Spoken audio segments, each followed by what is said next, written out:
Bueno, pues sí, antes de mi comentario, reiterar las felicitaciones, ya no solamente a don Pepín, a Miguel Franjul, sino a esos que hacen posible el periódico y que están en 24/7, ¿no? Y que a veces son los héroes anónimos. Por ejemplo, ahí hay un joven que es el director del digital, que se llama J. Eduardo Tomás. Este joven, que es una lumbrera del joven periodista, un muchacho muy joven, y que es la persona en la que se ha apoyado Franjul, que es el hombre de la experiencia, para meterle esa fortaleza que tienen los jóvenes, ese deseo, ¿verdad?, de comerse el mundo, y para ellos nada es imposible.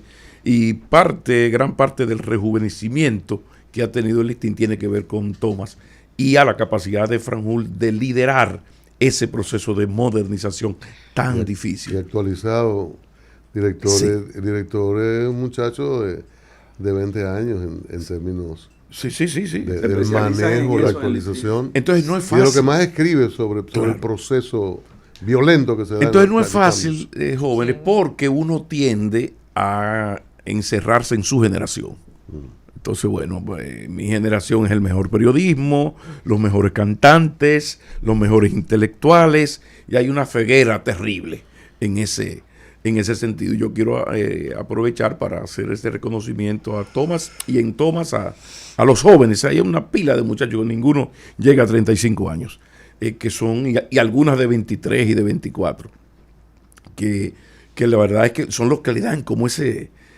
¿Cómo lo digo? Porque recuerden que el listín, como es el decano, es el más viejo, es un poco el periódico se veía como el del establishment, sí, ¿no? El periódico conservador por excelencia y todo esto. Entonces, eso le ha permitido, en este momento donde hay una gran crisis del modelo de negocios del periodismo profesional, tradicional, en todo el mundo, le ha permitido este éxito. Yo no he hablado con Manuel Corripio hace un buen tiempo, pero por la cantidad de anuncios en la edición de hoy, que algo me dice, sospecho, que el negocio va bueno. Ustedes saben que... La pesada sospecha que el negocio va bueno. Sí, con la gran crisis de esto de la sociedad de la información y todo eso, pues aquí la verdad es que los diarios, una situación sumamente difícil, con la única excepción de la primera... parte del siglo XXI del diario El Nacional, que sorprendentemente siempre ha sido rentable. Es un dato que don Pepín debería dar una conferencia para explicarnos cómo lo logran. Pero vaya nuestro saludo a doña Dana Santana y a Helmi, que son el equipo fundamental de apoyo de Miguel Franjul. Pero mire, volvemos a hacer el ejercicio de revisar la prensa internacional. El país de España: Estados Unidos, Colombia, Brasil y México presionan a Maduro para que pacte una salida si no muestra las actas electorales. Eso dice el país. BBC de Londres se hace una buena pregunta: ¿cómo funcionan las actas electorales en Venezuela y cómo verificar su autenticidad? Interesante esto de la BBC, porque es un diario que se caracteriza por eso, como por ir a educarte, a ir más allá del titular y de la noticia con la pirámide invertida, sino un poco, si ustedes quieren aprender cómo funcionan las actas y cómo se maneja el sistema electoral venezolano, que está considerado uno de los mayores, de los más adelantados, por cierto, parecido al de aquí, que es electrónico manual. Pero ¿por dónde andan los rusos? Interesante. RT Today: Maduro exige a Estados Unidos respetar la soberanía de Venezuela para retomar el diálogo. Ahí ustedes se dan cuenta lo que digo yo, que es importante ver estos diferentes diarios por las posiciones tan a veces confrontadas que ellos tienen. En el caso de la Deutsche Welle, sí. En el corte que íbamos a poner de Maduro, que ya pasó, él dice que Estados Unidos, que hice referencia a las negociaciones de hace un año, que no respetan ni lo que firman, porque hubo acuerdos para esa bocanada, esa ese poco de aire que le dio a Estados Unidos post-crisis, porque necesitaba petróleo después de la crisis por la invasión a Ucrania de parte de Rusia. Bueno, ya que tú sacas eso, te doy el dato de que se da como un hecho ya innegable que fueron fuerzas norteamericanas las que explotaron el gasoducto de Nord Stream, que hizo a Alemania peligrosamente dependiente del gas ruso. Y al ponerse la cosa más fuerte, los norteamericanos se dieron cuenta de que en esta crisis ellos estaban en desventaja por la distancia y necesitaban otras fuentes disponibles. Esto lo hablamos aquí en su momento, donde yo le decía, caramba, qué cínicos son. Estos señores no tienen amigos ni enemigos, lealtades ni mentir. No, esta gente son sus intereses. Porque de repente a ellos se les olvidó las críticas que le habían hecho a Maduro y que bueno, comenzaron las negociaciones. Pero esas negociaciones eran para llevar esto a un punto en el cual el Estados Unidos, y así ha ocurrido, volviera a entrar en buenos negocios con la riqueza petrolera de Venezuela. Y se dice que por lo bajo parte de la posición de Estados Unidos está muy condicionada a eso. Claro. El que está agresivo es su peón más matarife, que es este impresentable señor Almagro, que siempre mete la pata. Porque es una persona que es la negación de las características psiquiátricas, psicológicas que debería tener un secretario general de la OEA, que debería caracterizarse por su capacidad diplomática y su madurez política, y su visión, y una conciencia de su responsabilidad. Ustedes escucharon a Roberto Álvarez, ¿verdad? Lo acabamos de poner. Tú sabes las cosas que dijo sin decir en lenguaje diplomático el señor Álvarez. Ahora, ese es un diplomático con salud mental, pero además con un manejo excelente de el discurso diplomático. En el caso dominicano le pasa a un Leonel Fernández, a quien yo siempre vi después de su salida en 2012 de la presidencia, siempre vi como un muy posible secretario general o de la ONU o de la OEA, porque se habló de eso. Así es. Pero ustedes ven esa capacidad del lenguaje diplomático, porque este es el lenguaje de barricada, es el lenguaje del líder político, que uno lo entiende, que es lo que acabamos también de poner, por error, pero lo pusimos, de Maduro. Esa cosa de Maduro, esa dureza, bueno, usted es el líder de un país, usted tiene unas masas que no son nada intelectuales, que usted tiene que conectar con esas masas, está bien. No pelea, ven, tú quieres que nos entremos a trompar. Bueno, no, pero esos son un líder político de un país caribeño. Bueno, hay cierta sintonía. El hombre es el estilo. Ahora, este señor pide el arresto en un momento que el mundo entero, unos más tendenciados para acá o tendenciados para allá, pero el mundo entero es lo que está en diálogo. O sea, el mundo entero lo que está es presionando. Ustedes vieron la sesión de la OEA, la posición dominicana, vamos a lo de las actas, que sí, que no. Este tipo sale con esto que no viene a cuento. Pero bueno, ¿y los chinos? ¿Qué dicen los chinos? ¿Por dónde anda el Xinhuat, pero en español? Vamos a ver por dónde, qué nos dicen los chinos. ¿Por dónde andan los tilos? Mira, una noticia muy buena. Beijing, Julián, como tú piensas ir de vacaciones con la familia para China próximamente, sí. Beijing emite tarjetas de prepago para visitantes internacionales.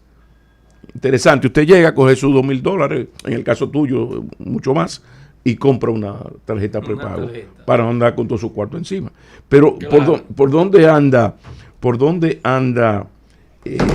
Déjame ver, ¿qué dicen los chinos? Fíjense lo difícil que se me hace encontrar a China, porque resulta que los chinos no le están dando mucha importancia en términos de colocación en su periódico digital al tema Venezuela, y parecería que están tratando de un poco bajar el perfil del tema, de bajar un poco el perfil de ellos, que otros hagan el trabajo. Ahora decir que China, junto con Bolivia, Nicaragua, Irán y Rusia, fueron los países que primero, el domingo de la noche ya estaba reconocido el triunfo, porque en esto no hay inocentes. Mi columna de hoy se titula así: Estados Unidos y Unión Europea frente a los BRICS.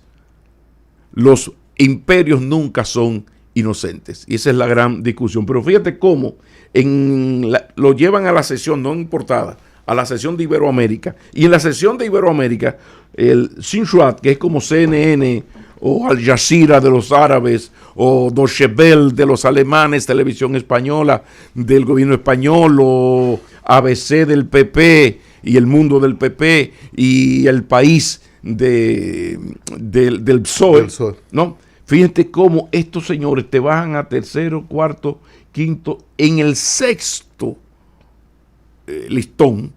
Dice, Maduro rechaza informe del Centro Carter sobre elecciones presidenciales de Venezuela. Y no dice más. Entonces, a mí me encanta esto, porque esto te permite a ti ir viendo por dónde van los tiros. Y así andan las cosas. En esto de Carter me detengo y voy a mi comentario ya directamente. En esto del informe Carter es quizás la derrota mayor que hasta ahora ha sufrido el chavismo. ¿Por qué?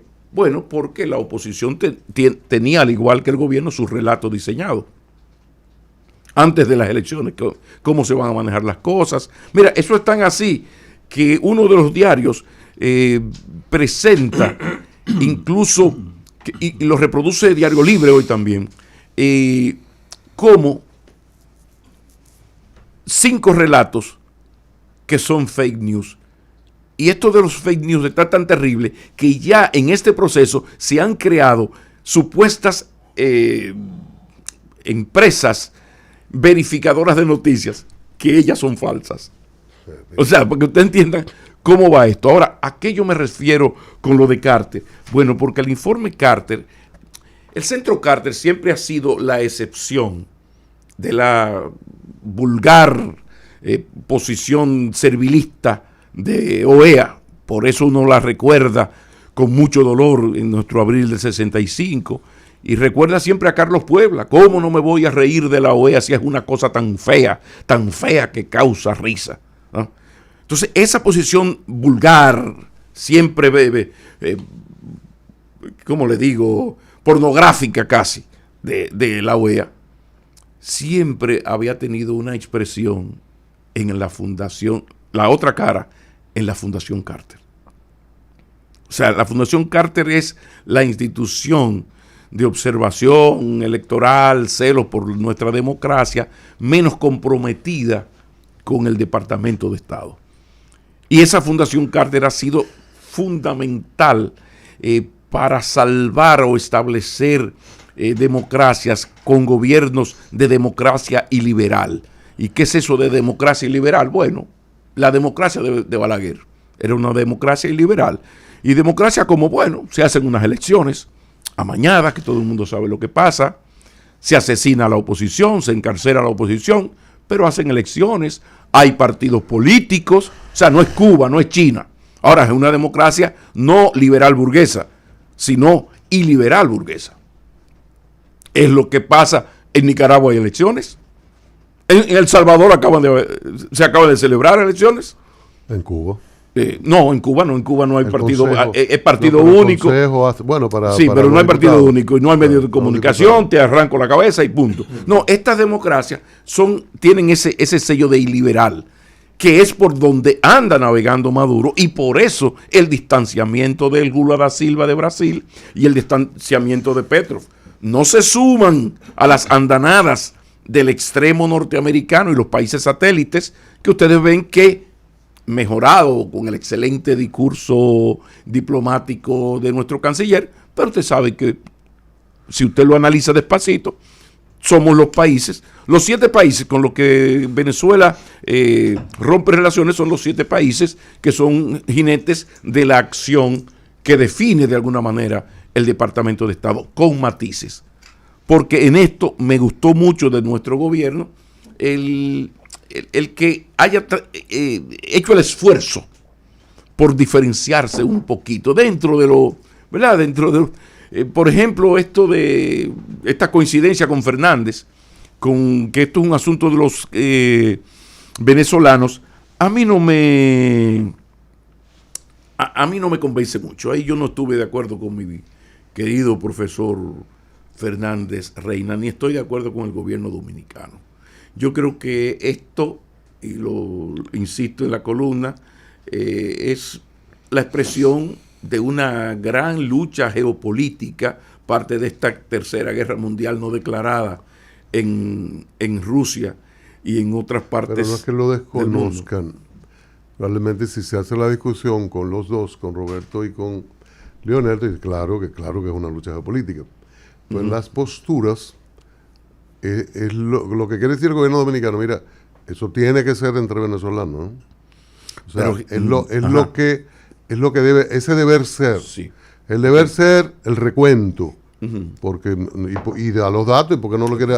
Y lo otro es entre venezolanos, que no sean las potencias, ni la presión de Almagro o de la región. Pero resulta que la solución del problema va a ser el fruto de la presión de las potencias en los dos bloques, porque Venezuela es un país polarizado, 50-50. O sea, ustedes pueden, a mí esto yo no le creo ni a Corina ni a Maduro, que está todo de un solo lado. No. Es una sociedad, si usted quiere, póngale 55-45, lo que usted quiera, pero es una sociedad polarizada, y cuando hay una polarización ya rozando lo irracional, es demasiado, no importante, imprescindible la participación de lo externo. Es decir, una comisión donde participe los BRICS, es decir, Brasil, Rusia, China, la India, Sudáfrica, Egipto y otros más, por un lado, y por el otro, ahí metan a Cuba, metan a Nicaragua, metan a Bolivia, posiblemente más o menos podría ser, aunque tiene una posición, acabo de decir, un poco alejada de... Bolivia no se ha pronunciado, se pronunció Evo, pero no Bolivia. Bueno, por ahí va la cosa. Pero a donde quiero ir, está, para esa negociación tiene que estar los BRICS, representados por sus ONG, por lo que tú quieras, pero vamos a lo esencial. Eso es como que tú hablas aquí de cierta sociedad civil, tú estás hablando de la embajada. Entonces, la negociación en Venezuela pasa por los BRICS que acabo de mencionar, pasa por la Unión Europea y pasa, por supuesto, por los Estados Unidos, que están como el gran escritor en busca del tiempo perdido. El escritor francés, que ahora se me escapa, en busca del tiempo perdido, recuperando el terreno, la influencia perdida, porque el caso de Estados Unidos en América del Sur no es el caso estadounidense República Dominicana, que ningún gobierno puede darse el lujo, salvo que quiera abandonar el Palacio Nacional, de entrar en graves contradicciones con los norteamericanos. Puede darse el lujo, quizás los que más han llegado más lejos han sido Leonel con las relaciones con Cuba, Danilo con lo de China, que le costó, entre otras cosas, y por otras razones también, la salida del gobierno, y aquella posición de Luis Abinader en Los Ángeles, donde se negó a firmar, y hubo benvitas y no cayó muy bien, pero claro, no es que Abinader es un suicida, que ahora va a decir, no, yo quiero negociar, voy a tener una posición a lo Colombia, a lo Petro o a lo Lula. No. Abinader sabe muy bien su responsabilidad. ¿Por qué? Porque es falta de patriotismo. No, se llama un pragmatismo político inteligente ante la realidad inevitable. Porque este país tiene 2 millones de dominicanos fuera, la mayoría en los Estados Unidos. Las remesas de esos señores son parte fundamental de nuestra estabilidad macroeconómica, que es la que nos permite recibir las grandes inversiones que por cierto, vaya mi saludo a Yayo Sanz Lobatón, que ha cumplido en estos 4 años lo que prometió bajo los lineamientos de su presidente en la Dirección de Aduanas, que es crear el hub logístico del Caribe, la República Dominicana como el gran hub logístico del Caribe. Pero ya concluyendo sobre este asunto de que creo que es una contienda ya no es de los venezolanos, sino de los bloques que dominan. También hay un tema que se sale de la Unión Europea, de los BRICS y de los Estados Unidos. Cuando digo BRICS, porque no se conocen tanto, BRICS quiere decir Brasil, Rusia, China, oiga por dónde voy. India y Sudáfrica. Ya luego está India y Sudáfrica, Egipto y otro más, pero no. Irán está en eso. Perdón, dejé Irán, que está ahí a la puerta de. Entonces, ya estos grandes bloques del mundo multipolar que somos hoy, el globo terráqueo, bueno, tienen que estar presentes, pero se nos había olvidado algo que vi que lo destacó hoy Rosario Espinal en el Hoy, que es también el interés de los países latinoamericanos por la estabilidad política y social en Venezuela, porque ya son 7 millones, de los cuales a nosotros nos ha tocado grandes inversionistas y mucha clase media, alguna clase media baja y algunos casi pobres, sí, pero no es el caso de Sudamérica.